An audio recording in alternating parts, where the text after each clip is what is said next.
Halo teman-teman, kenalin kami dari kelompok 2 mata kuliah Bahasa Indonesia kelas 20. Pada kesempatan kali ini kami ingin menjelaskan kepada teman-teman mengenai kerukunan antarumat beragama.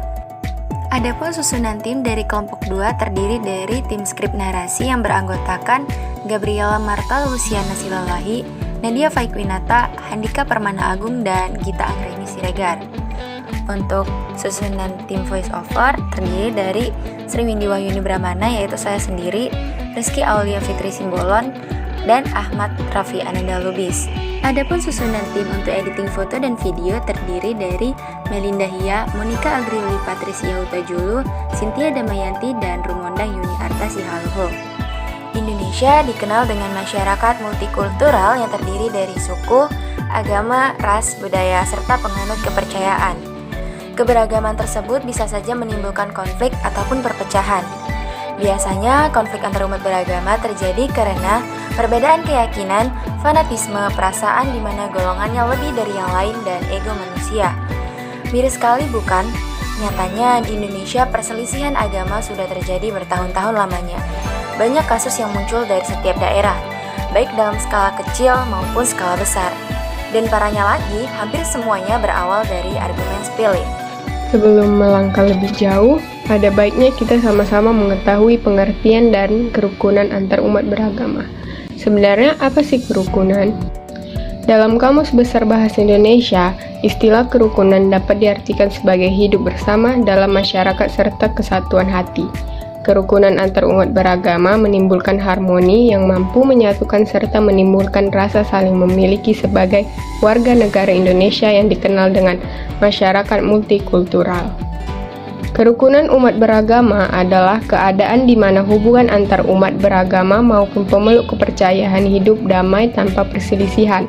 Hal ini dilandasi oleh toleransi, saling pengertian, dan menghormati dalam mengamalkan ajaran agama. Lawan dari kerukunan adalah konflik. Lalu apa saja sih sumber atau akar permasalahan mendasar yang menyebabkan konflik tersebut? Sumber permasalahan atau konflik antar umat beragama yang terjadi di masyarakat dipicu oleh perbedaan ajaran baik dari individu maupun kelompok. Sumber atau permasalahan mendasar yang menyebabkan konflik adalah perbedaan pemahaman dan perbedaan pendapat dalam menyelesaikan masalah yang ada. Ada beberapa hal yang menyebabkan konflik, yaitu yang pertama, adanya klaim kebenaran. Pluralitas manusia menyebabkan kebenaran diinterpretasi secara berbeda dan dipahami secara absolut. Pemahaman seperti itu akan berpotensi konflik di mana jika dijadikan landas gerak dalam dakwah. Absolutisme, eksklusivisme, fanatisme, ekstremisme, dan agresivitas adalah penyakit-penyakit yang biasanya menghinggapi aktivis gerakan keagamaan.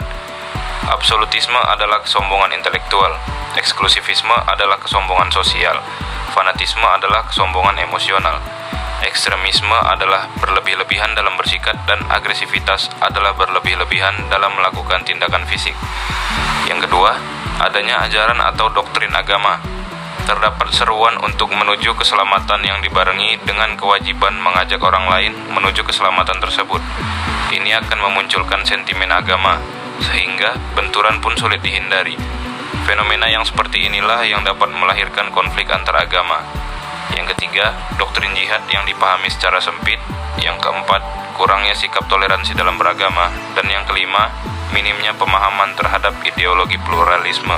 Dapat diambil contoh seperti peristiwa perang salib antara umat Islam dan Kristiani. Hal ini menimbulkan permasalahan baru dan jelas saja merugikan berbagai pihak.